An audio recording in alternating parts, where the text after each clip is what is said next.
नमस्कार दोस्तों, बहुत बहुत स्वागत है आपका प्राइम डिबेट में। हर दिन की तरह प्राइम डिबेट लेकर आया हूं मैं संजय राजन। दोस्तों, दरअसल देश में आम सभा चुनाव के बाद लगातार सियासी घटनाक्रम की नई तस्वीर उभर कर सामने आ रही है। यह घटनाक्रम यूं ही नहीं है, बल्कि इसके अपने सियासी मायने हैं। अब देखिए ना, सूबे की सियासत की बजाय लोकसभा चुनाव में तीसरे नंबर की पार्टी बनाने में सफल होने के बाद समाजवादी पार्टी सुप्रीमो अखिलेश यादव केंद्र की सियासत में सक्रिय होने का फैसला लिया है। दोस्तों, उत्तर प्रदेश में आम सभा चुनाव में शानदार वापसी करने वाले इंडिया गठबंधन के दोनों अगुवा यानी अखिलेश और राहुल गांधी आने वाले दिनों में और ज़्यादा सक्रिय होने की नीति पर आगे बढ़ने वाले हैं। और शायद इस नीति का परिणाम है कि अब सांसद राहुल गांधी ने केरल के वायनाड सीट को छोड़कर रायबरेली की सीट से सांसद बनने का फैसला कर लिया है, जबकि प्रियंका को वायनाड से चुनाव लड़ाने का भी फैसला कांग्रेस ने कर लिया है। दोस्तों, ये फैसला यूं ही नहीं है, बल्कि इस फैसले से राहुल गांधी ने एक तीर से दो निशाने साध लिए हैं। पहला तो ये कि नेहरू गांधी परिवार की विरासत वाली सीट जो फिरोज गांधी से होते हुए इंदिरा गांधी फिर मां सोनिया गांधी तक चली आई, और राहुल गांधी इस सीट पर नेहरू गांधी परिवार की विरासत को बचाने में सफल तो रहे ही, मिशन उत्तर प्रदेश को धार देने में भी कामयाब होते नजर आएंगे। दूसरी बात यह कि वायनाड से प्रियंका के चुनाव जीतने की राह तो आसान होगी ही, लोकसभा में भाई बहन की जोड़ी मुद्दों के आधार पर केंद्र सरकार को घेरने की मुहिम को भी दमदारी से आगे बढ़ा सकेंगे। चाहे उत्तर प्रदेश में होने वाला विधानसभा उपचुनाव का मामला हो या फिर इस साल होने वाले 3 राज्यों के चुनाव, इस जोड़ी का असर संसद से लेकर सड़क तक एक बार फिर देखने को मिल सकता है। ऐसी उम्मीद की जा सकती है। दोस्तों, बात बिल्कुल साफ है, लोकसभा चुनाव में धमाल मचाने के बाद अब राहुल, अखिलेश और प्रियंका की जोड़ी भावी साझा रणनीति पर आगे बढ़ने के मूड में साफ तौर पर दिखाई दे रहे हैं। ये बात अलग है कि आम सभा चुनाव से सबक लेकर सत्तारूढ़ भारतीय जनता पार्टी भी बहुत तेजी से अपनी रणनीति तैयार करने में जुट गई है। चलिए आज हम इसी मुद्दे पर चर्चा करेंगे एक बेहतरीन पैनल के साथ, लेकिन पहले सुन लेते हैं कुछ बयान। पिछले 5 सालों में मैं वायनाड का एमपी था और वायनाड के सब लोगों ने, हर पार्टी के लोगों ने प्यार दिया, तो उसके लिए मैं दिल से धन्यवाद करता हूं और पूरी ज़िंदगी उसको याद रखूंगा। और रायबरेली के साथ तो मेरा बहुत ही पुराना रिश्ता भी है और 20 सालों से मैंने काम किया है दोनों रायबरेली और अमेठी में, तो वो रिश्ता तो कहीं किसी भी तरह से टूट नहीं सकता। उसको कायम रखने के लिए हम दोनों हैं और भैया की मैं मदद रायबरेली में भी करूंगी, और जैसे इन्होंने कहा हम दोनों रायबरेली में भी हम दोनों मौजूद होंगे और वायनाड में भी। राहुल गांधी जी अपना रायबरेली का सीट रखना चाहिए, क्योंकि रायबरेली ये पहले से भी उनके बहुत नज़दीक है। उस फैमिली के साथ बड़ा जुड़ाव है वहाँ से।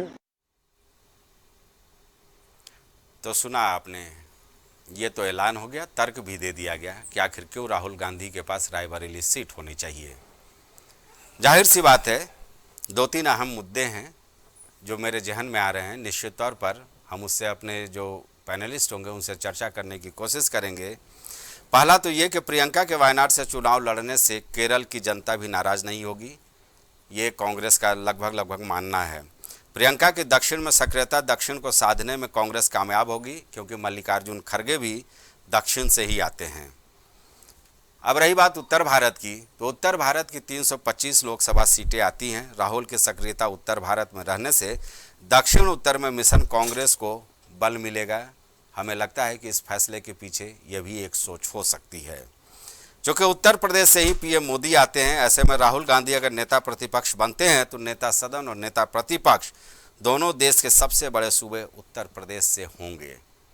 और इन सबसे ऊपर 2027 में जो उत्तर प्रदेश का चुनाव होना है, तो जाहिर सी बात है कि इस मिशन को अखिलेश के साथ मिलकर राहुल गांधी कामयाबी की ओर आसानी से ले जा सकेंगे। शायद ये भी एक सोच है। 2027 में निश्चित तौर पर एक तथ्य और भी देखने को मिलता है कि नेहरू गांधी परिवार के लिए ये कोई नया मामला नहीं है। 1978 में इंदिरा गांधी चिकमंगलुरु से भी चुनाव लड़ी थीं। 1999 में सोनिया गांधी रायबरेली और बेल्लारी से चुनाव लड़ी थी। दोनों जगहों पर उन्हें जीत काम हासिल हुई थी।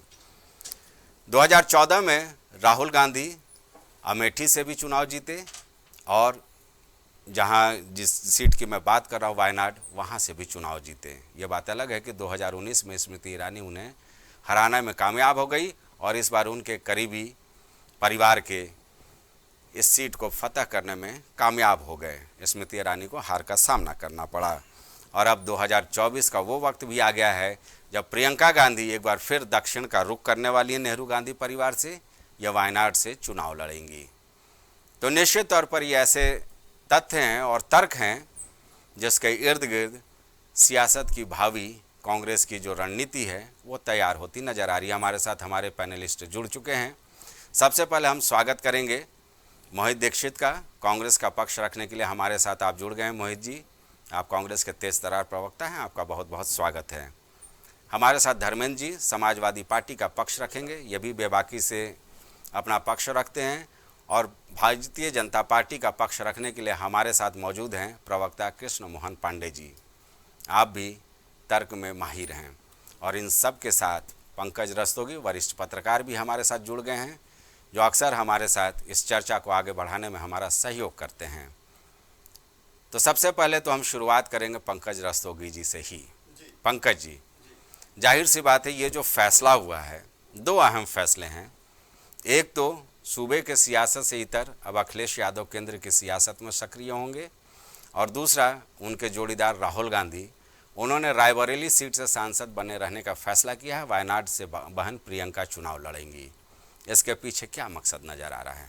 देखिए, अखिलेश यादव राष्ट्रीय राजनीति में पदार्पण करना चाहते हैं और अखिलेश यादव उत्साह से लवरेज है। जिस तरह से 37 सीटों पे समाजवादी पार्टी को विजयश्री मिली, समाजवादी पार्टी को भी अंदेशा नहीं था कि इतनी सीटें उसको मिल सकेंगी। और दूसरी बात यह है कि अभी यूपी में 2027 में विधानसभा चुनाव है।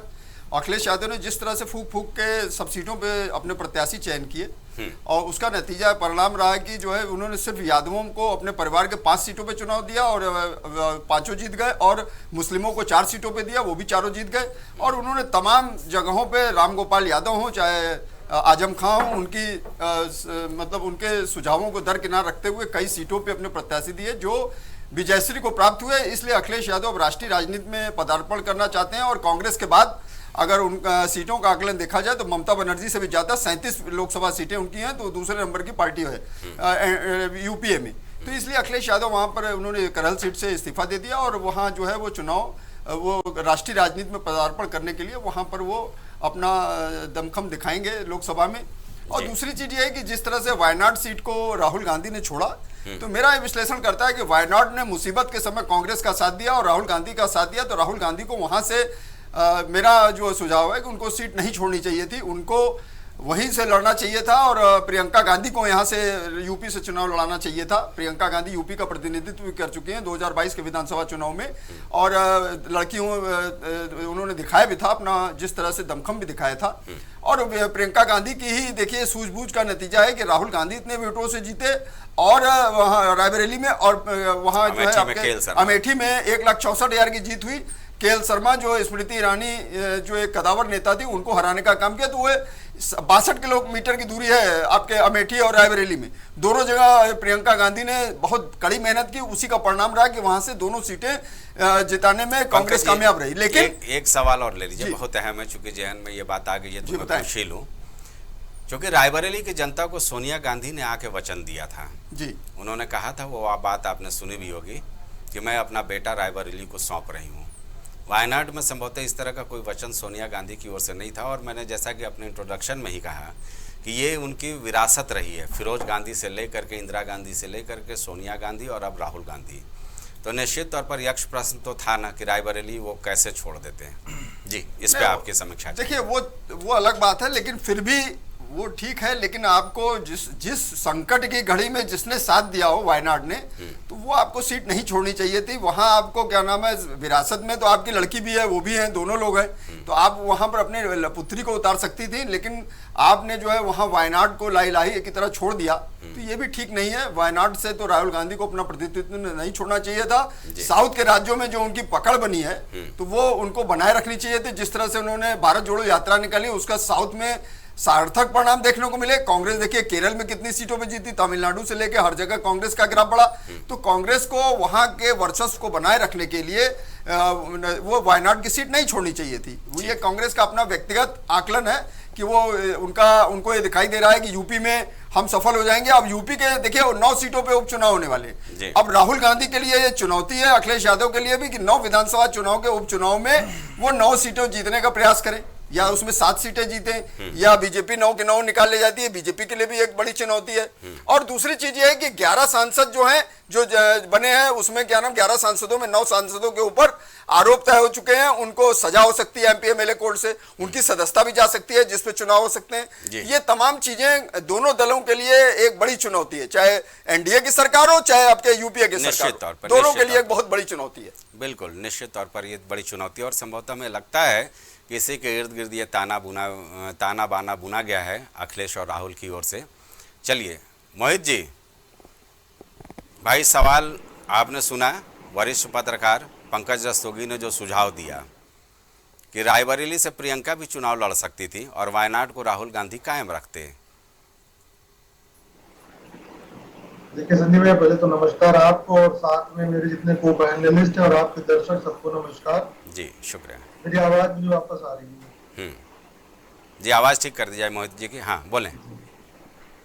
देखिए संजय जी, ये लोकतंत्र की खूबी बोले कि 2 जगह से चुनाव लड़ा जाता है और दोनों जगह से राहुल गांधी जी जीत कर आते हैं। मैं बिल्कुल इत्तेफाक रखूंगा पंकज जी की बात से कि कहीं ना कहीं इमोशनल टच रहता है। जहां जिस जनता की सेवा आप करें, 5 साल से वायनाड की सेवा करी राहुल गांधी ने। एक तरीके से मैं कहूंगा जिस तरीके से उनकी सदस्यता छीनी गई, तो 2 बार वायनाड ने उनके ऊपर भरोसा जाहिर किया।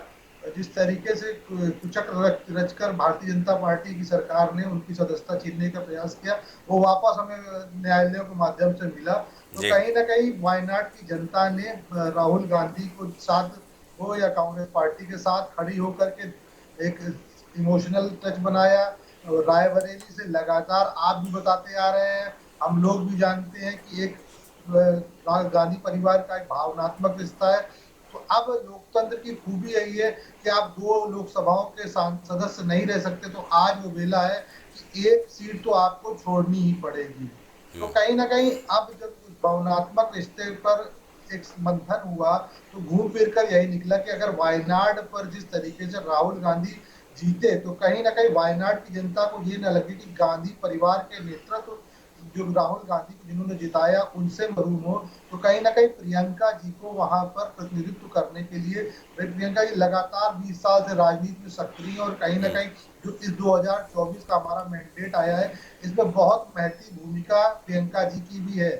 तो कहीं ना कहीं अब एक लोगों की, जनता की भी मांग थी कि उनको सक्रिय राजनीति में आना चाहिए। जिस तरीके से लोकतंत्र में आज संसद में हमें जरूरत है एक मजबूत विपक्ष बनने की इस बैसाखी की सरकार पे, क्योंकि बैसाखी की सरकार है, किस तरीके के निर्णय लेगी, जन विरोधी निर्णय लेगी, लगातार जो लेती आई है, तो उसके खिलाफ मुखर आवाज और मजबूत हो। इसलिए प्रियंका जी को भी संसद में पहुंचने का जो प्रयास किया गया हमारी कांग्रेस पार्टी की तरफ से, उसको साधुवाद देता हूँ। कहीं ना कहीं प्रियंका जी ने स्वीकार किया। और आप देखिए कल की प्रेस कॉन्फ्रेंस में उन्होंने बोला कि मैं, चाहे वायनाड की जनता हो चाहे रायबरेली की जनता हो, आपको 2 सांसद मिल रहे हैं।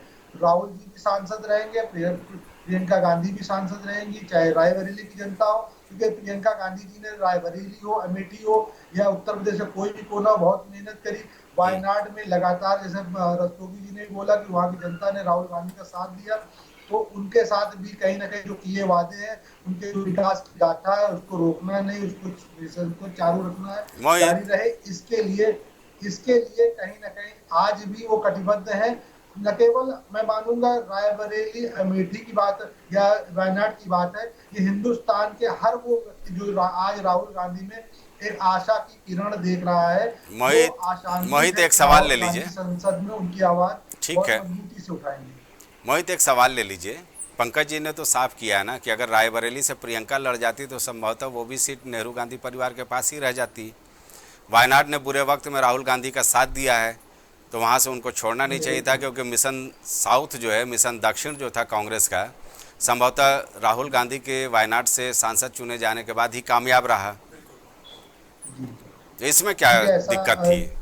मैं बताता हूँ हुआ क्या। जब वायनाड की सीट पे राहुल गांधी ने चुनाव लड़ा और कहीं ना कहीं सोनिया गांधी जी जो माता है उनकी, उन्होंने जब राज्यसभा की तरफ रुख किया है, तो जब अगर राहुल गांधी अपनी सीट सेक्रीफाइस कर सकते हैं, एक माँ के दी हुई सीट से, जिससे जनता ने कहीं ना कहीं उसको सौंपा, आपने भी उसका उल्लेख किया है कहीं, जी। तो एक भावनात्मक, ये आप निसंदेह रहिए, चाहे प्रियंका गांधी जी वायनाड से लड़े, चाहे रायबरेली से लड़े, भारी बहुमत से जीतेंगी और न केवल वायनाड तक अपने कार्य क्षेत्र को सीमित रखेंगी, रायबरेली को सीमित रखेंगी। हाँ, मान सकते हैं उनकी कंस्टिट्यूएंसी है, विकास की बातें जो भी होंगी वो एक व्यापक भारत परिवेश में, भारत देश के परिप्रेक्ष्य में होगा, ये तो पहली बात है। बस केवल एक भावनात्मक बात थी कि माँ से मिली हुई कोई अगर सीट थी तो उसमें निर्णय लेना कठिन था। मैं बिल्कुल असहमत हूँ, आप वरिष्ठ पत्रकार की बात से भी सहमत हूँ और इसी में जो भी बातें आएंगी वो भी सहमत हूँ, लेकिन कहीं ना कहीं अपनी सीट बहन को देना ज्यादा आसान निर्णय हो सकता है, ताकि माँ से अर्जित की हुई सीट अगर देते हैं तो कहीं ना कहीं निश्चित तौर पर चलिए, भावनात्मक रूप से केवल, हाँ, वो भावनात्मक अपील थी, ठीक है, राजनीतिक रूप से कोई इसमें वो नहीं है, ठीक है, ठीक है, केवल भाव, और आपकी बात आ गई है कि आपको एक सीट छोड़नी मेरी मजबूरी है। ठीक है मोहित जी, आपकी बात आ गई। धर्मेंद्र जी को जरा चर्चा में शामिल कर लें पहले चरण में। धर्मेंद्र जी,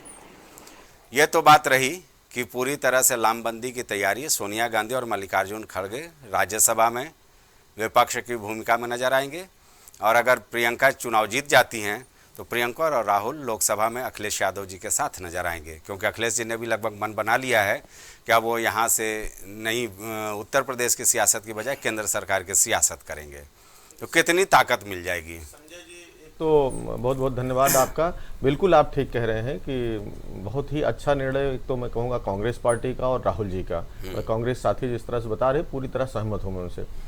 जहाँ तक रायबरेली का प्रश्न है, रायबरेली आपने खुद ही बताया किस तरह से आदरणीय फिरोज गांधी जी से लेकर के, इंदिरा गांधी जी से लेकर के और सोनिया गांधी जी तक लगातार रायबरेली इन पर विश्वास व्यक्त करता रहा और रायबरेली की सेवा में रही। बहुत काम कांग्रेस ने वहाँ किया है, पूर्व की सरकारों ने। और जब सोनिया जी आई, आपने खुद ही कहा, भावनात्मक रूप से चिट्ठी लिखा और वहाँ जो उन्होंने कहा कि मैं बेटा सौंप रही हूँ रायबरेली वासियों को, तो उसी दिन तय हो गया था कि राहुल गांधी जी अब भविष्य में रायबरेली का प्रतिनिधित्व करेंगे। ये ठीक है, पंकज जी उठा रहे थे बात कि वायनाड ने मुसीबत के समय में साथ दिया, तो वायनाड में कोई ऐसा किसी तीसरे के लिए सीट नहीं छोड़ी गई है।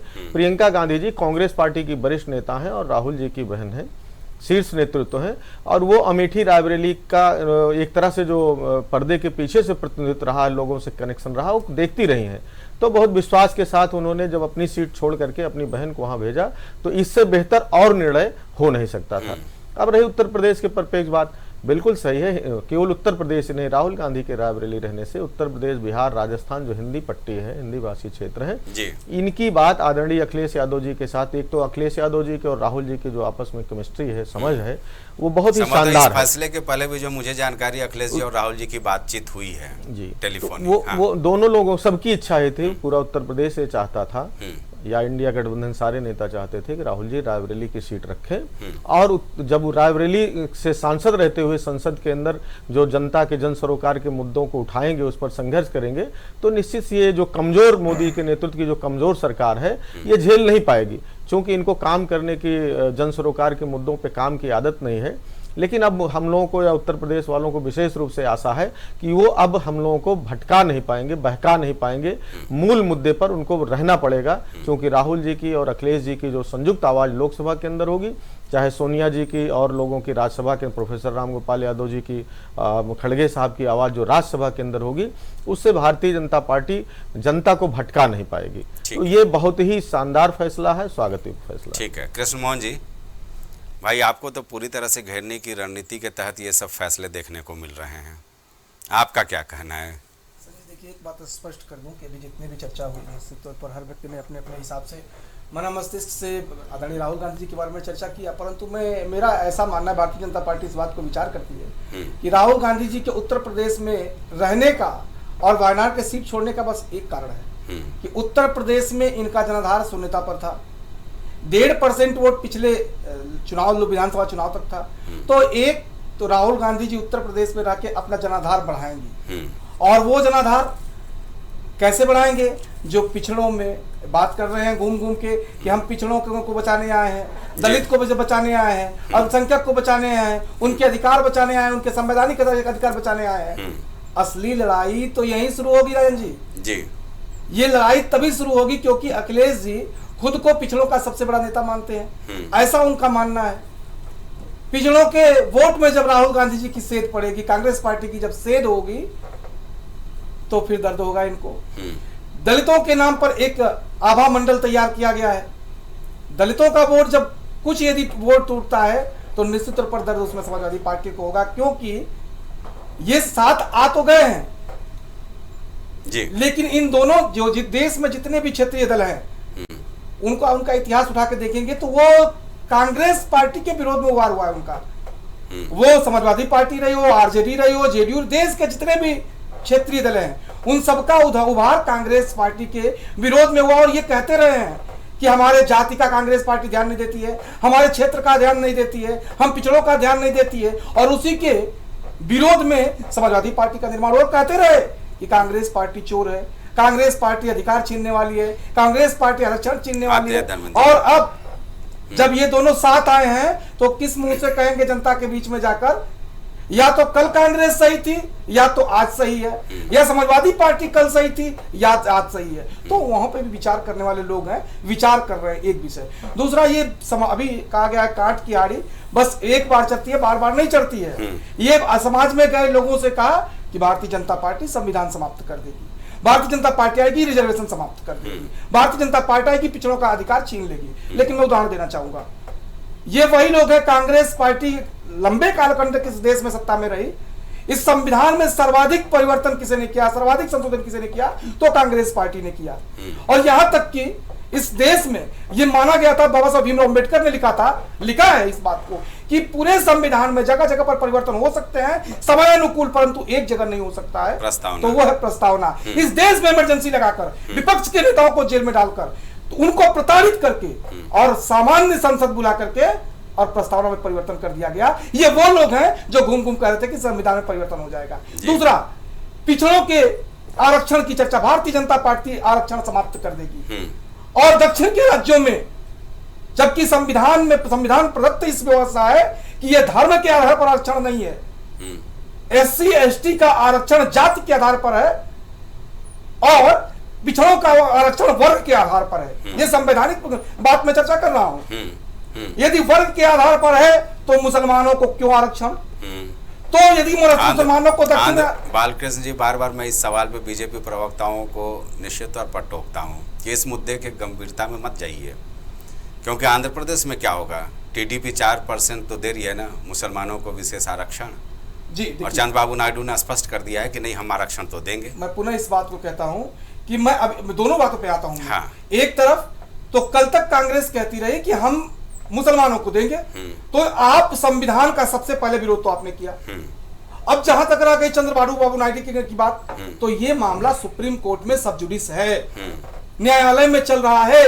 इस बात को देश की जुडिशरी तय करेगी, और इस देश के संविधान में विश्वास रखते हैं तो आपको जुडिशरी पे विश्वास रखना होगा, क्योंकि judiciary supervisory of supreme court है। नहीं, पश्चिम बंगाल में देखिए ना, ममता सरकार को मुंह की खानी पड़ी ना बिल्कुल अदालत से। बिल्कुल जी। तो आप निश्चित तौर पर इस देश की जो मूल भावना है, इस देश की जो जनता है, उसको भरगला सकते हैं, परंतु एक छोटे से समय आने के बाद से जनता समझ जाती है और पुनः इस देश के का नेतृत्व भारतीय जनता पार्टी के सचिव प्रधानमंत्री नरेंद्र मोदी जी को देगी। एक सवाल ले लीजिए, फिर पंकज जी के पास चलेंगे।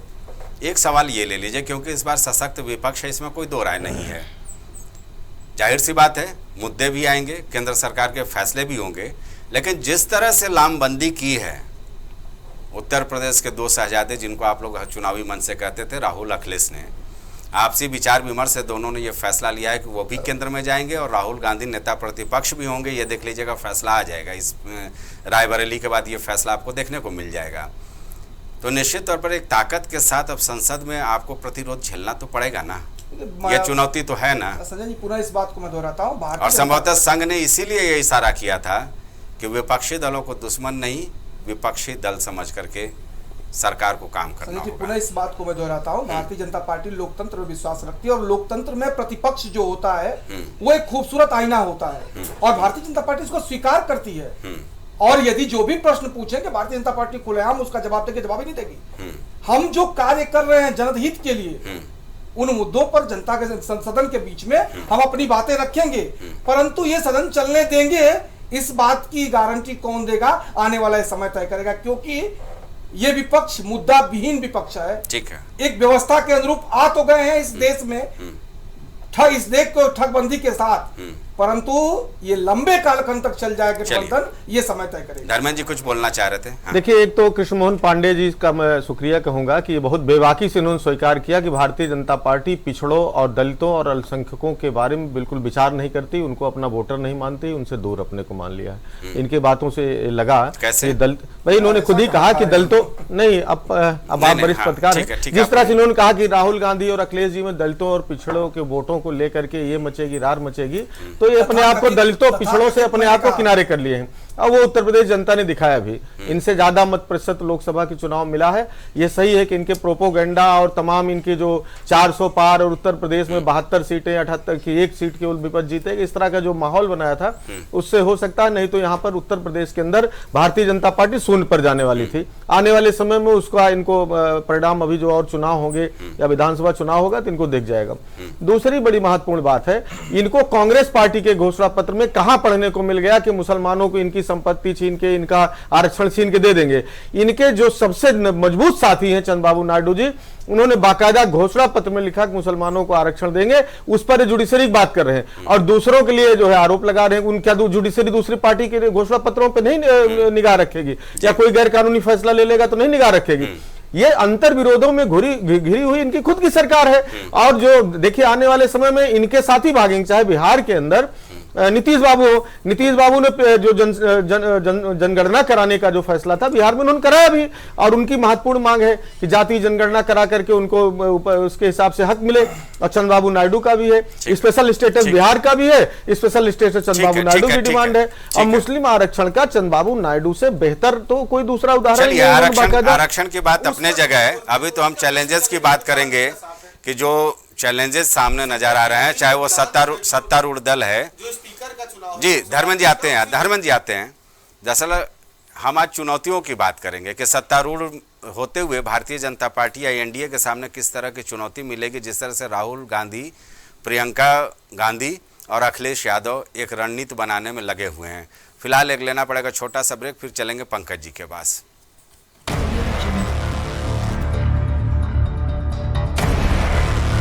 MGM Hospital and Research Center, Advanced Neuro and Spine Surgery Center। आपका स्वास्थ्य ही हमारी प्राथमिकता। पता Jhalwa Prayagraj. M planet digital world लेकर आया है इलेक्ट्रिक स्कूटर की दुनिया में नई क्रांति। बेहतर कंफर्ट, आधुनिक सुविधाओं से लैस रोड का नया बादशाह। इलेक्ट्रिक स्कूटी अपनाए, प्रदूषण को कहे बाय बाय। पता प्रोफेसर कॉलोनी, कमला नगर, आगरा। मस्तिष्क मनोरोग, नस एवं नशा मुक्ति के विशेषज्ञ डॉक्टर राकेश पासवान। पता Sitaram hospital, Darbhanga colony, Lowther road, Prayagraj. करी भोजपुरी के पहला story telling mobile app Yayavari via Bhojpuri play store से, और डूब जाएं दुनिया भर के कहानियन के अद्भुत सागर में आपन भाषा भोजपुरी में। यायावरी वाया भोजपुरी, कथा कहानी आपन बानी। बच्चों के उज्जवल भविष्य के लिए चुने आदर्श जनता विद्यालय, गोला कस्ता रोड, उमरपुर, लखीमपुर खीरी। एडमिशन के लिए आज ही संपर्क करें। शिक्षा जीवन सार्थक करता यही मंत्र है मूल्य। शिक्षा की ही ज्योति जलाता बाल मंदिर हाई स्कूल। बच्चों के सुनहरे भविष्य के लिए आज ही चुने Bal Mandir high school. Jabalpur road Deori, जिला Raisen. Admission open. Cosmo laser dental clinic and dental implant centre जो देता है आपको वर्ल्ड क्लास की बेहतरीन डेंटल सुविधाएं। पता प्रथम तल, वृंदावन टावर, ऑपोजिट होटल जेके palace, civil lines, Prayagraj, Uttar Pradesh. संपर्क करें 6938822172। ग्वालियर शहर का जाना माना पैलेस, शानदार फैसिलिटीज और एयर कंडीशन रूम्स की अवेलेबिलिटी। तो देर किस बात की, आज ही संपर्क करें जनकपुरी पैलेस और श्रीराम इवेंट, जनकपुरी प्लाजा, दाने बाबा रोड, शताब्दीपुरम, ग्वालियर। देवरी का प्रतिष्ठित ज्वेलरी शोरूम श्रीकांत ज्वेलर्स, 18, 20 और 22 कैरेट सोने के आभूषणों की विशाल रेंज, चांदी के बर्तन व आभूषण, गिरवी सुविधा उपलब्ध। संपर्क करें सराफा बाजार, देवरी, जिला रायसेन। वॉलपेपर की बेहतरीन डिजाइन के साथ इंटीरियर और एक्सटीरियर के कार्यों का बेहतरीन अनुभव। Kesarwani paints and hardware. पता जवाहरलाल नेहरू रोड, निकट Parvati hospital, Prayagraj. Medico hospital and super speciality centre, जहां होता है स्पेशलिस्ट डॉक्टरों की निगरानी में बेहतर इलाज। संपर्क करें 9455270200। पता नए हाईकोर्ट के सामने, स्माइलगंज, फैजाबाद रोड, लखनऊ। फिजियोथेरेपिस्ट नजमा खान की फिजियोथेरेपी के माध्यम से पाए पुराने से पुराने दर्द से तुरंत निजात। सीरा best health care happy family. पता अक्षती लॉज के सामने, श्रीराम फाइनेंस के बगल, कैलारस, जिला मुरैना, मध्य प्रदेश। रेरा से स्वीकृत वेंकटेश सिटी कॉलोनी, जहां आपको मिलेगी बेहतर रोड, पानी की टंकी, साथ ही कॉलोनी की सुरक्षा के लिए कंपाउंड वॉल। पता वेंकटेश सिटी स्टेडियम के पीछे, Ambedkar ward, Tendukheda, Narsinghpur. Phone number 192381553130। सालों से लोगों की स्वास्थ्य का रखा ख्याल, लोगों को जिनसे मिलता है बेहतर उपचार। Doctor Shri Krishna Singh Yadav, consultant physician, जिला चिकित्सालय के सामने, रोशन कुटीर, मुरैना। दशकों से प्रयागराज के विश्वसनीय शैक्षणिक संस्थानों में से एक वैभव क्लासेस, जहां मिलता है शिक्षा का बेहतर एनवायरनमेंट, अनुभवी शिक्षकों के साथ। पता near auto sales building, civil lines, Prayagraj. babaSahebShadi.com, ये पोर्टल वेबसाइट शादी विवाह के रिश्तों के लिए ये बहुत ही भरोसेमंद और बेहतरीन पोर्टल वेबसाइट है। अभी तक बहुत सारे लोगों ने इस पर भरोसा किया है और मनचाहा रिश्ता पाया है। ये पूर्णतः सुरक्षित है। आप आज ही अपना निशुल्क पंजीकरण कराएं और मनचाहा रिश्ता पाएं। गोयल सुपर स्पेशलिटी हॉस्पिटल आपके लिए लेकर आया है world class heart care facilities, जहां होता है हार्ट समेत सभी बीमारियों का बेहतर इलाज। संपर्क करें अयोध्या रोड, चिन्हट, लखनऊ। माँ सरस्वती शिक्षण संस्थान मदुरी, राजकीय मान्यता प्राप्त विद्यालय, जहां होता है भविष्य निर्माण। एडमिशन के लिए आज ही संपर्क करें और अपने बच्चों को दिलाएं बेहतर शिक्षा। जिला खीरी, उत्तर प्रदेश।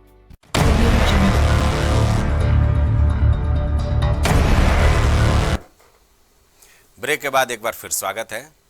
तो निश्चित तौर पर हम राहुल, अखिलेश और प्रियंका को लेकर हुए फैसले पर चर्चा कर रहे थे। इस चर्चा को आगे बढ़ाएंगे, चलेंगे अपने जो वरिष्ठ पत्रकार हैं पंकज जी के पास। पंकज जी, सवाल ये उठता है कि जो बालकृष्ण ने एक सवाल तो खड़ा किया कि समाजवादी पार्टी और कांग्रेस के बीच जब लगता है कि वोट बैंक को लेकर के सवाल खड़े होंगे तो हो सकता है कि इस रिश्ते में कहीं ना कहीं खटास नज़र आए।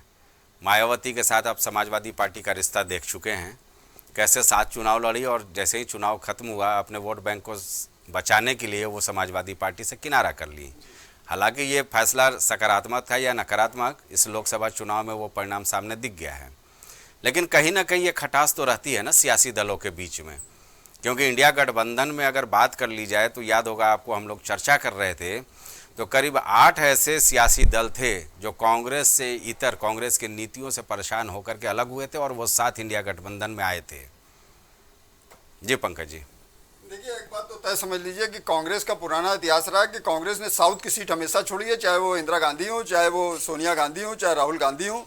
उन्होंने साउथ को से खाली जीत का माध्यम रखा और संकट का माध्यम रखा, संकट के समय उसमें जीता और उसके बाद उसको छोड़ दिया। यही हाल रहा है। तो ये कांग्रेस का ये पुराना इतिहास रहा है। और सवाल ये है कि जो अभी ये कहा जा रहा था कांग्रेस के प्रवक्ता द्वारा कि ये जो है सरकार बहुत अल्पमत में है और वो है, तो आप याद करिए, कांग्रेसियों को याद करना चाहिए नरसिंह राव की सरकार क्या थी, वो अल्पमत में थी। और अब ये देखिए, इसके बाद आप आइए, कांग्रेस की 2004 की सरकार क्या थी, 145 सीटें थी, उससे ज्यादा सशक्त विपक्ष था। और 2009 की में सरकार देखिए कांग्रेस की क्या थी, 206 सीटें थी। तो इस तरह की बात करना, इस समय तो 241 सीटें हैं और कांग्रेस तो 14, 19 और 24 तीनों को मिलाने के बाद भी बीजेपी के 240 के आंकड़े से बहुत पीछे। तो इस तरह की बात करना और इस तरह की चीजें करना, देखिए ये सरकार 241 सीटों के साथ और जिस तरह से मजबूत गठबंधन की सरकार है, ये सरकार चलेगी, इससे इनकार नहीं किया जा सकता, अपने तयबद्ध एजेंडे के साथ चलेगी। और दूसरी चीज, कांग्रेस का इतिहास रहा है कि महंगाई बेरोजगारी की बात करने वाली कांग्रेस ने क्या किया, आप देखिए वहां पर जो है कर्नाटक में 3 रुपए 5 पैसे डीजल पेट्रोल के दाम बढ़ा दिए। तो आपको बढ़ाना चाहिए था, आपने कहा फंडिंग के लिए मैं ऐसा कर रही हूं, मैं सरकार फंडिंग के लिए ऐसा कर रही। तो इस तरह की बात करना, तो ये कांग्रेस का दोहरा चरित्र है। और जिस तरह से जुमलेबाजी करके राहुल गांधी ने कहा 10,000 नहीं, 20,000, 20,000 नहीं, 40,000 नहीं, 50,000 नहीं, 70,000, 1 लाख रुपए महिलाओं के खाते में आएंगे, तो आपकी 8,500 रुपए महीना।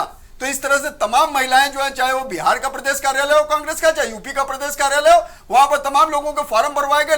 महिलाएं अपने को ठगा महसूस कर रही हैं, जो तमाम महिलाएं। और दूसरी बात, उन महिलाओं को, वो आपको अगर ऐसे ही है तो कर्नाटक, हिमाचल और आपके कर्नाटक, हिमाचल, तेलंगाना में आपकी सरकार है, वहां आप दीजिए, वो आप क्यों नहीं दे रहे?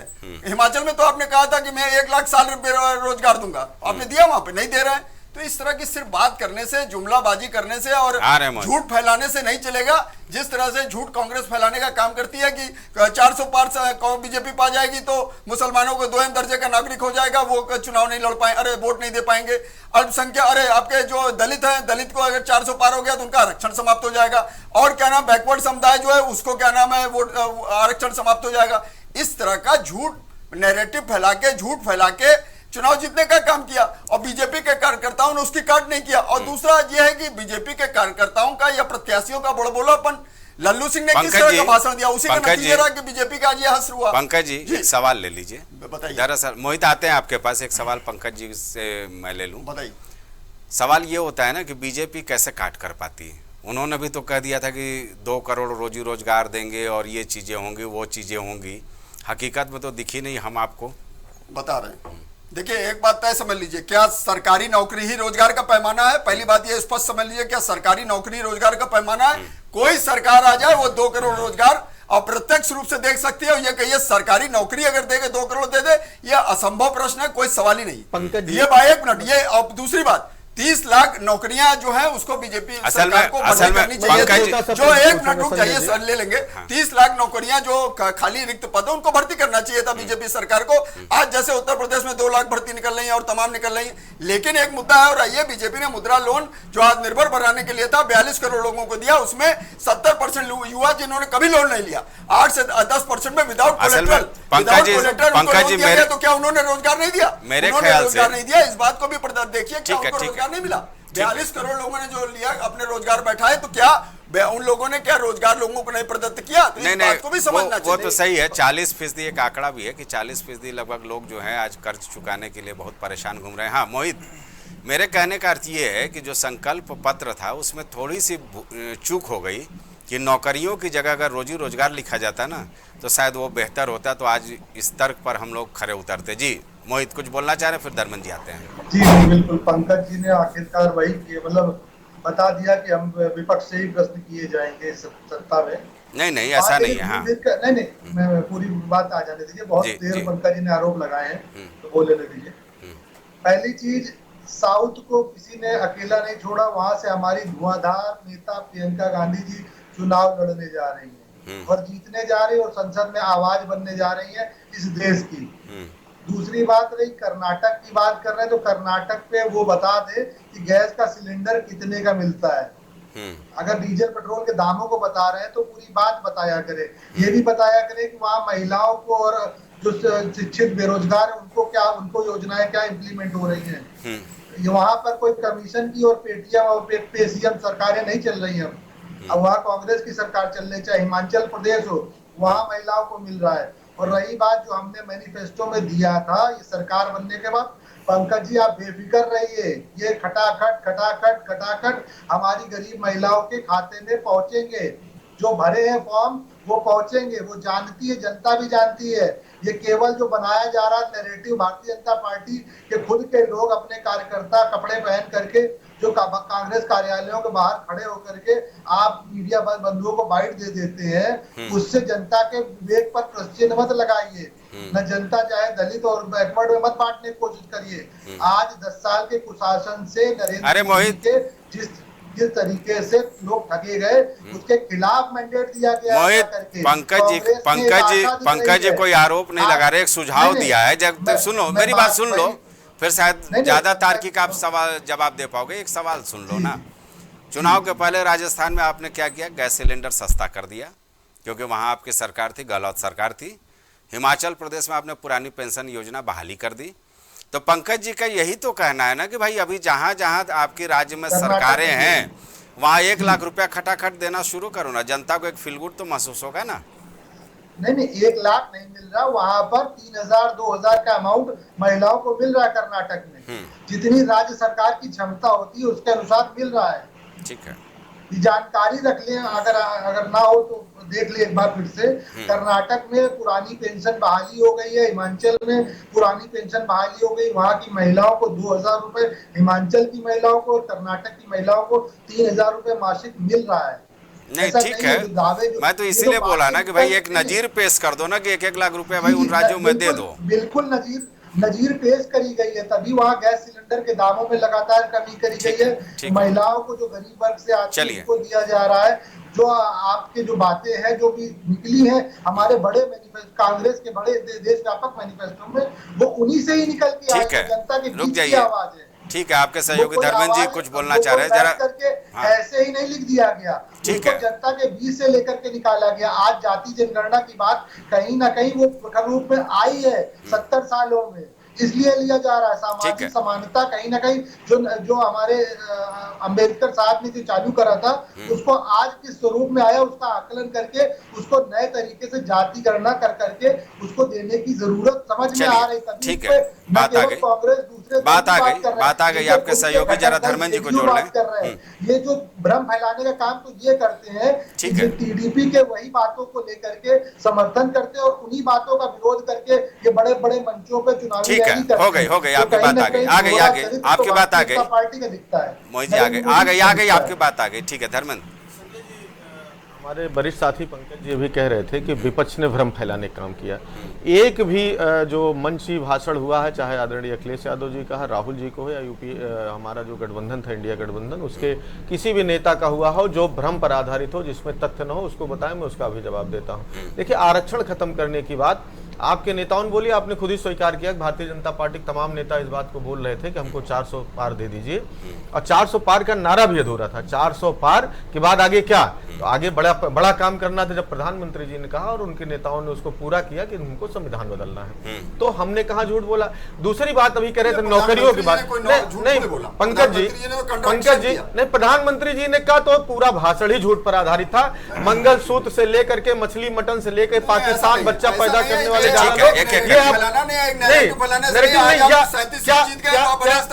पंकज जी आप बताइए, आप वरिष्ठ पत्रकार हैं, आप बताइए कि पंकज जी धैर्य रखे, पहले धर्मेंद्र जी की बात सुन ले फिर आपसे जवाब मैं एक भी शब्द जो प्रयोग कर रहा हूं, क्या ये प्रधानमंत्री जी ने नहीं प्रयोग किया था? आप कहिएगा तो मैं आपकी बात स्वीकार कर लूंगा। दूसरी बात, देखिए, जो चुनाव में आप वादों की बात कर रहे हैं, हर चुनाव का अपना, जिस चुनाव के लिए जो हम घोषणा पत्र लेके आते हैं, उस सरकार बनने के बाद हम वादा करते हैं कि ये घोषणा पत्र ये पूरा करेंगे।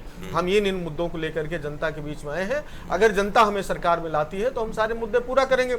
उसके पहले हम कह रहे हैं मोदी जी के, आप अगर जनता सरकार में नहीं लाती है तो क्या करें? अच्छा, नहीं लाती है तो आप बताइए दुनिया की कौन सी ऐसी सरकार जो सत्ता में ना आने पर जनता से किए वादे पूरा कर सकती है? जब आप 15 लाख रुपए देने का वादा करके चोट पे धर्मेंद्र जी कहिए ना कि केंद्र सरकार पर दबाव बनाएंगे। नहीं, वो तो देखिए, ये तो प्रक्रिया है, संसद में दबाव बनाना, विपक्ष दबाव बनाना, जनता के रहे महंगाई, बेरोजगारी, भ्रष्टाचार जैसे जो बुनियादी सवाल है, स्वास्थ्य शिक्षा जैसे बुनियादी सवाल है, आधी आबादी के हक के जो बुनियादी सवाल है, इस पर संसद में घेरेंगे, लड़ेंगे महंगाई कम करने के लिए। ये इनके जो वादे करके जनता ने इनको बहुमत दिया है उस पर इनको लड़ेंगे कि इसको आप पूरा करिए। हमारा ये कहना है कि मोदी जी से सवाल होना चाहिए, जब आप लगातार सत्ता में हैं और 2014 के वादे आपने पूरा नहीं किया, जो आपने कहा 15 लाख देने का वो पूरा नहीं हुआ, गैस सिलेंडर का दाम कम करने की बात आपने की थी वो पूरा नहीं हुआ, महंगाई कम करने की बात की थी वो नहीं पूरा हुआ, 2 करोड़ प्रतिवर्ष के हिसाब से रोजगार देने की बात की थी वो नहीं पूरा हुआ, मां गंगा नहीं साफ हुई, 100 स्मार्ट सिटी नहीं बनी, महिलाओं का जीवन स्तर नहीं उठा। शिक्षा और स्वास्थ्य, शिक्षा में आपने कहा था हम नई पॉलिसी लेके आए हैं, आप देख लीजिए नीट में क्या हो रहा है, किस तरह से हमारे बच्चे परेशान हैं, 24 लाख परिवार परेशान है, आत्महत्या की स्थिति बन गई है, उनके साथ कितना अन्याय हो रहा है। उत्तर प्रदेश के अंदर आप पिछले, मैं दूर नहीं जाऊंगा, उत्तर प्रदेश में पिछले 2017 के बाद से अब तक 1 दर्जन परीक्षाएं नौकरियों की लीक हो गई है। आप या तो परीक्षा कराना नहीं चाहते और कराते हैं तो लीक करा देते हैं, और उसके बाद किसी की परीक्षा अगर करा भी दिया तो आज तक नियुक्ति पत्र नहीं दिया। तो आपकी मानसिकता तो सीधे खुल करके आ रही है कि आप नौकरियों के, नौजवानों के विरोधी हैं। दूसरी बात, आरक्षण की बात आप कर रहे थे, पंकज जी ने बड़े दावे से कहा कि आरक्षण की बात झूठी थी। अच्छा, आप कह रहे हैं डायरेक्ट इनडायरेक्ट, आप नौकरी का आंकड़ा देना नहीं चाहते, 2 करोड़ देंगे नहीं देंगे। अगर अप्रत्यक्ष, 1 मिनट सर हमारी बात पर, अगर अप्रत्यक्ष कहीं नौकरी आप जो रोजगार दिया तो क्या उसमें आरक्षण का पालन हुआ? क्या बता सकते हैं भारतीय जनता पार्टी के नेता कि किस तरह से आरक्षण का उसमें पालन किया? आरक्षण पे अलग से हम लोग चर्चा कर लेंगे, आज तो चर्चा का ये केंद्र ही नहीं है जी। क्योंकि इंद्रेश जी ने क्या कुछ बोल दिया लल्लू जी के लिए, जिन्होंने पहली बार ये बोला था कि 400 पार का आप हमें आंकड़ा दें और संविधान में संशोधन होगा। वो इंद्रेश जी जो थे संघ राष्ट्रीय कार्यकारिणी के सदस्य ने बोल दिया। ये जो आरक्षण की निश्चित तौर पर इसको लेकर के बीजेपी में मंथन चल रहा है कि ये कहाँ से बात उठी, और हमें लगता है कि आने वाले दिनों में चीजें दिखें। कृष्ण एक जो आरक्षण की बात आपने केवल लल्लू पर ठीकरा फोड़ा, इसके पहले आदरणीय मोहन भागवत जी ने नागपुर के सम्मेलन में बात कही थी कि आरक्षण पर समीक्षा की जरूरत है। उसके बाद हेगड़े साहब जो इनके एमपी हैं, उन्होंने इस बात को कहा। चलिए, कई नेताओं की लिस्ट रही, लल्लू सिंह ने भी कहा, राजस्थान के उपमुख्यमंत्री ने भी कहा, अरुण गोविल ने भी कहा कि आरक्षण समाप्त हो जाएगा। ये किसी ने संविधान को बदलना है, संविधान को बदलना, सबसे ज्यादा आरक्षण संविधान बदलने का काम तो कांग्रेस। आरक्षण पर आज चर्चा नहीं है, बदलने की बात नहीं है। ठीक है, तो भारतीय जनता पार्टी, आरक्षण मैं कह रहा हूं आप नौकरी देना नहीं चाहते, आज हम अपने मुद्दे पर रहेंगे, अपने मुद्दे पर रहेंगे। कभी भारतीय जनता पार्टी ने आरक्षण नहीं, वो लल्लू सिंह का वो बयान था, उस पर इंद्रेश जी ने भी तल्ख टिप्पणी किया कि भाई 5 साल वो आराम करें, जनता ने मैंडेट दे दिया। चलिए, वो एक गलतफहमी था, सियासी दल अपने ढंग से, सियासी दल अपने ढंग से मुद्दे तय कर लेते हैं। हाँ, कृष्ण मोहन, मैं अभी हमारे कांग्रेस के साथी और समाजवादी पार्टी के साथी दोनों को मैं सुन रहा था, ढेर सारी बातें इन्होंने कही, मैं बिल्कुल एक एक बात पर मैं जवाब देना चाहूंगा। हमारे साथी ने शुरू किया कि संविधान बदल देंगे। भारतीय जनता पार्टी कभी संविधान बदलने नहीं जा रही है, क्योंकि हम लोकतंत्र में विश्वास रखते हैं, संविधान में विश्वास रखते हैं, परंतु इस देश में संविधान में सरिया घुसाने का काम किसी ने किया था तो कांग्रेस पार्टी और राहुल गांधी जी के वालिद साहब राजीव गांधी जी ने सबसे पहले शाहबानो के केस में जब सुप्रीम कोर्ट ने वर्डिक्ट दिया तो संसद में अलग से एक्ट लाकर और उस फैसले को पलट दिया और कहा कि सरिया लागू रहेगी। दूसरा, इस देश में अलग से एक कानून लाकर बफ एक्ट लाया गया। बफ एक्ट, सुनिए मोहित जी, सुनिए, मैं सुना आपको, मोहित जी सुनिए ना, अभी डोज बढ़ा रहा हूँ, अभी डोज बढ़ा रहा हूँ, सुनिए, अभी डोज बढ़ रहा है, अभी सुनिए, आप कंटिन्यू करो, समय कम है, अपनी बात रखो। हाँ। बफ एक्ट लेके आए संविधान के विपरीत, ये इस देश में रिस्पॉन्सिबिलिटी एक्ट लेके आए संविधान के, वो तो पास नहीं हुआ, अन्यथा दंगा कोई और करेगा और उसका आरोपी हिंदू बनेगा। तो संविधान में सरिया लाने का काम कोई कर रहा था तो कांग्रेस करे तो हम लोग बचाने का काम कर रहे थे। एक बात, दूसरी बात, रिजर्वेशन को किस तरह से आपने जस्टिफाई किया ये बताने की आवश्यकता नहीं। और रही बात गैस सिलेंडर की, आप कह रहे थे 2004 में जब आप सत्ता में आए तो 2004 से लेकर और 2014 तक का मैं एक आंकड़ा देना चाहूंगा मोहित जी। 2004 में 430 रुपया गैस सिलेंडर का रेट था। 2014 में जब भारतीय जनता पार्टी की सरकार बनी तो 870 रुपए रेट था। हम जब सत्ता में आए तो 870 रुपए आपसे लिए और 930 रुपया 10 वर्षों के सरकार में, मतलब मात्र 100 रुपया बढ़ा। हमारा इन्फ्लेशन रेट 26%, आपका इन्फ्लेशन रेट 200%, फिर भी महंगाई भारतीय जनता पार्टी बढ़ाती है। एक एक बात पर यदि चर्चा कर लेंगे, एक एक वस्तुओं पर भारतीय जनता पार्टी देने को तैयार है, उत्तर देने को तैयार है। और हाँ, आप चर्चा कर रहे थे कि हमारे सपा के साथी चर्चा कर रहे थे कि एनईपी लेके आए। 70 वर्षों में पहली बार एनईपी कोई लेके आ पाया तो भारतीय जनता पार्टी लेके आए। न्यू एजुकेशन पॉलिसी हम लेके आए और उसके तहत देश में शिक्षा में आमूलचूल परिवर्तन होंगे समय अनुसार, आपके विद्वानों ने कहा है। दूसरी बात, हमारे साथी ने कहा कि उत्तर प्रदेश में परीक्षाएं लीक हो जाती हैं। ठीक बात है, हम इस बात को स्वीकार करते हैं कि कहीं ना कोई कमी रही, परंतु उस परीक्षा को लीक हुई तो रद्द किया और पुनः परीक्षा कराई, निष्पक्ष कराई और निष्पक्ष लोगों को नौकरी दी। हमने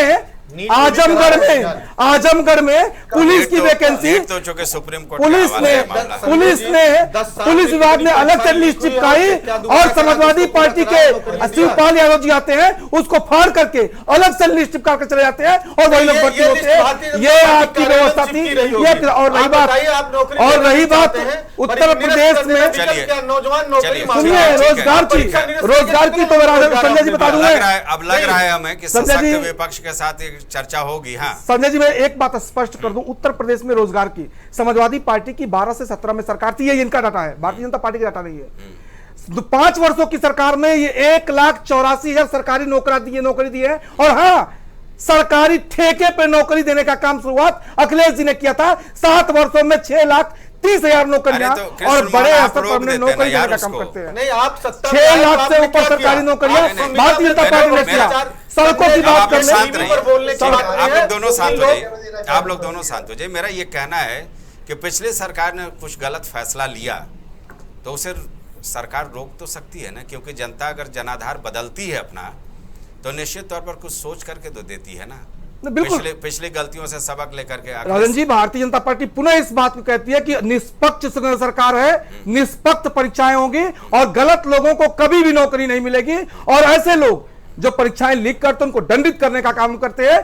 कभी भी परीक्षा लीक हो जाने के बावजूद भी रिजल्ट नहीं देती है भारतीय जनता पार्टी। नीट के मामले में जो सुप्रीम कोर्ट का आज आपने सुना होगा हियरिंग ना, सरकार को बहुत ज्यादा तमाचा लगा है उससे। तो इस तरह के मौके ना आने पाए, क्योंकि एक जो नेक्सस बना है उसे तो दूर करना ही होगा। जी बिल्कुल, भारतीय जनता पार्टी इस नेक्सस को तोड़ेगी और हम उस पर लगे हुए हैं। ये एक बहुत बड़ा नेक्सस है, ये एक बहुत बड़ा नेक्सस है। और उस नेक्सस में जो लोग भी हैं जब पकड़े जाते हैं तो उनका संबंध किसी ना किसी राजनीतिक दल से आता है जो पूर्व में सत्ता में रहा है। और भारतीय जनता पार्टी इस नेक्सस को तोड़ना चाहती है। वैसे लोगों को सजा मिलनी चाहिए, बिल्कुल सजा मिलनी चाहिए। ठीक है पंकज जी, क्योंकि वक्त अब आखिरी पड़ाव पर पहुंच रहा है चर्चा के, एक सवाल का जवाब हमें दे दीजिए भाई जी। ये आरक्षण, महंगाई, ये तमाम मुद्दे तो चलते रहेंगे। अब हमें लगता है कि लोकसभा में भी जो रणनीति इंडिया गठबंधन की ओर से बनाया गया है यही नज़ारा देखने को मिलेगा। लेकिन कांग्रेस के अच्छे दिन लाने के लिए ये जो फैसला लेगा कि मिशन उत्तर दक्षिण का जो मास्टर स्ट्रोक खेला गया है इस फैसले से राहुल, अखिलेश और प्रियंका को लेकर के, क्या उसमें कामयाब होंगे ये? देखिए, निश्चित रूप से मान के चलिए कि 2027 के विधानसभा चुनाव में कांग्रेस भले इस बार अखिलेश यादव के साथ गठबंधन करके 6 सीटें जरूर जीत गई है, लेकिन ये गठबंधन 2027 में बरकरार रहेगा, इसमें संशय है। और कांग्रेस जिस तरह से वायनाड को से छोड़ा है तो ये कांग्रेस को नहीं छोड़ना चाहिए था। और वहां क्या नाम है, राहुल गांधी को चुनाव लड़ना चाहिए था, क्योंकि साउथ से कांग्रेस की सीटें सर्वाधिक बढ़ी हैं। अगर इधर नॉर्थ इंडिया के राज्यों को देखें तो सीटें कम बढ़ी हैं। और दूसरी चीज, एक चीज मैं और कहना चाहूंगा कि अभी इसकी बात हो रही थी, क्या नाम है, नीट की परीक्षा की बात हो रही थी। तो नीट की परीक्षा के लिए देखिए सरकार कृत संकल्पित है और इस तरह के लोगों के लिए कार्रवाई की जा रही है। अभी पिछले 10 तारीख को पिछले 10 जून को लखनऊ के हजरतगंज में एसकेडी कोचिंग के ठीक सामने राजू मिश्रा पुत्र स्वर्गीय रामचंद्र मिश्रा गिरफ्तार हुए। दिल्ली से एसटीएफ आई उनको उठा ले गई और आज तक वो दिल्ली पुलिस के गिरफ्त में है। नहीं, देखिए, इससे इनकार नहीं किया जा सकता क्योंकि वक्त कम है। एक टिप्पणी तो सरकार उसमें ये कहिए कि कार्रवाई नहीं हो रही है, हो रहा है। मेरा ये कहना है कि बिहार में भी कई लोग गिरफ्तार किए गए हैं। साक्ष्य भी मिल गया है कि किस तरह से छात्रों को। अब आप शांत रहें, कृपया शांत रहे, जरा मेरी भी टिप्पणी सुन लें। बिहार में साफ तौर पर यह हो गया है कि एक बंद कमरे में 35 छात्रों को किस तरह से पूरा परीक्षा का जो क्वेश्चन था वो रटाया गया, उसके बाद उनको सेंटर में छोड़ा गया, वो गिरफ्तारी भी हो गई, सारे अखबारों से लेकर के हर जगह वो खबर आ गई। तो ये तो कहा ही नहीं जा सकता है कि पेपर लीक नहीं हुआ। सुप्रीम कोर्ट इस मामले को लेकर के काफी सख्त है, इसमें कोई दो राय नहीं है। लेकिन फिलहाल एक टिप्पणी और करूंगा और उसके जी धन्यवाद, वो हो गई आपकी बात। एक टिप्पणी और करूंगा, चूंकि जो जहाँ से कमजोर रहता है, सियासी दल के जो दिग्गज होते हैं ना, उस क्षेत्र में अपना पूरा जोर लगाते हैं। जिस तरह से नरेंद्र मोदी जी ने दक्षिण में जिस तरह से धुआंधार रैली करके कोशिश की कि दक्षिण में वो कमल खिलाएं, हालांकि केरल में एक सीट जीतने में कामयाबी भी हासिल हुई, तो संभवतः ये रणनीति का हिस्सा हो सकता है कि अखिलेश यादव और राहुल गांधी दोनों उत्तर भारत में सक्रिय होकर के उत्तर भारत में जो इनकी कमियां हैं, जो कमज़ोर जगह हैं, वहाँ पर वो अपने आप को मजबूत कर पाए। हालांकि ये दोस्ती कितने दिन चलेगी ये तो देखना दिलचस्प होगा। फिलहाल इस चर्चा में जुड़ने के लिए सारे मेहमानों का बहुत बहुत शुक्रिया।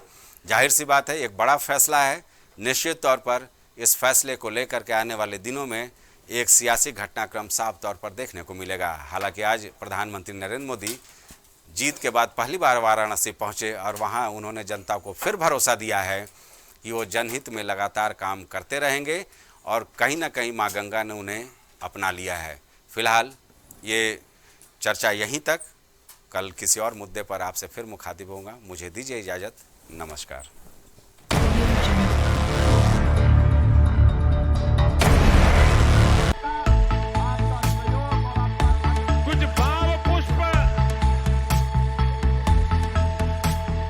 आप देख रहे हैं प्राइम टीवी, सच साहस सरोकार।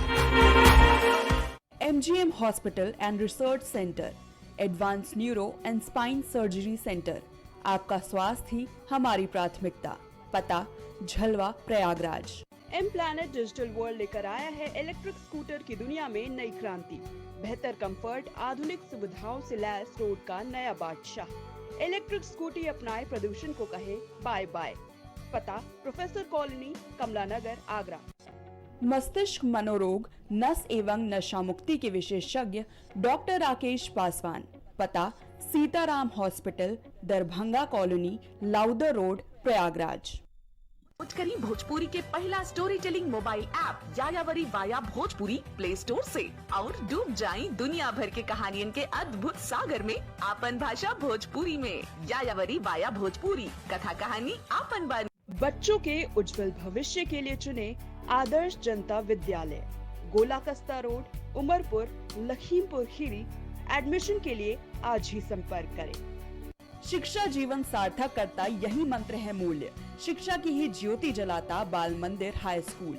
बच्चों के सुनहरे भविष्य के लिए आज ही चुने Bal Mandir high school, Jabalpur road, Deori, जिला Raisen. Admission open. Cosmo laser dental clinic and dental implant centre, जो देता है आपको वर्ल्ड क्लास की बेहतरीन डेंटल सुविधाएं। पता प्रथम तल, वृंदावन टावर, ऑपोजिट होटल जेके palace, civil lines, Prayagraj, Uttar Pradesh. संपर्क करें 3938822172। ग्वालियर शहर का जाना माना पैलेस, शानदार फैसिलिटीज और एयर कंडीशन रूम्स की अवेलेबिलिटी। तो देर किस बात की, आज ही संपर्क करें जनकपुरी पैलेस और श्रीराम इवेंट, जनकपुरी प्लाजा, दाने बाबा रोड, शताब्दीपुरम, ग्वालियर। देवरी का प्रतिष्ठित ज्वेलरी शोरूम श्रीकांत ज्वेलर्स, 18, 20 और 22 कैरेट सोने के आभूषणों की विशाल रेंज, चांदी के बर्तन व आभूषण, गिरवी सुविधा उपलब्ध। संपर्क करें सराफा बाजार, देवरी, जिला रायसेन। वॉलपेपर की बेहतरीन डिजाइन के साथ इंटीरियर और एक्सटीरियर के कार्यों का बेहतरीन अनुभव। Kesarwani paints and hardware. पता जवाहरलाल नेहरू रोड, निकट Parvati hospital, Prayagraj. Medico hospital and super speciality centre, जहां होता है स्पेशलिस्ट डॉक्टरों की निगरानी में बेहतर इलाज। संपर्क करें 9455270200। पता नए हाई कोर्ट के सामने, इस्माइलगंज, फैजाबाद रोड, लखनऊ। फिजियोथेरेपिस्ट नजमा खान की फिजियोथेरेपी के माध्यम से पाए पुराने से पुराने दर्द से तुरंत निजात। सीरा best health care happy family. पता अक्षती लॉज के सामने, श्रीराम फाइनेंस के बगल, कैलारस, जिला मुरैना, मध्य प्रदेश। रेरा से स्वीकृत वेंकटेश सिटी कॉलोनी, जहां आपको मिलेगी बेहतर रोड, पानी की टंकी, साथ ही कॉलोनी की सुरक्षा के लिए कंपाउंड वॉल। पता वेंकटेश सिटी स्टेडियम के पीछे, Ambedkar ward, Tendukheda, Narsinghpur. Phone number 192381553130। सालों से लोगों की स्वास्थ्य का रखा ख्याल, लोगों को जिनसे मिलता है बेहतर उपचार। Doctor Shri Krishna Singh Yadav, consultant physician, जिला चिकित्सालय के सामने, रोशन कुटीर, मुरैना। दशकों से प्रयागराज के विश्वसनीय शैक्षणिक संस्थानों में से एक वैभव क्लासेस, जहां मिलता है शिक्षा का बेहतर एनवायरनमेंट अनुभवी शिक्षकों के साथ। पता near auto sales building, civil lines, Prayagraj. babaSahebShadi.com, ये पोर्टल वेबसाइट शादी विवाह के रिश्तों के लिए ये बहुत ही भरोसेमंद और बेहतरीन पोर्टल वेबसाइट है। अभी तक बहुत सारे लोगों ने इस पर भरोसा किया है और मनचाहा रिश्ता पाया है। ये पूर्णतः सुरक्षित है। आप आज ही अपना निशुल्क पंजीकरण कराएं और मनचाहा रिश्ता पाएं। गोयल सुपर स्पेशलिटी हॉस्पिटल आपके लिए लेकर आया है world class heart care facilities, जहां होता है हार्ट समेत सभी बीमारियों का बेहतर इलाज। संपर्क करें अयोध्या रोड, चिन्हट, लखनऊ। माँ सरस्वती शिक्षण संस्थान मदुरी, राजकीय मान्यता प्राप्त विद्यालय, जहां होता है भविष्य निर्माण। एडमिशन के लिए आज ही संपर्क करें और अपने बच्चों को दिलाएं बेहतर शिक्षा। जिला खीरी, उत्तर प्रदेश।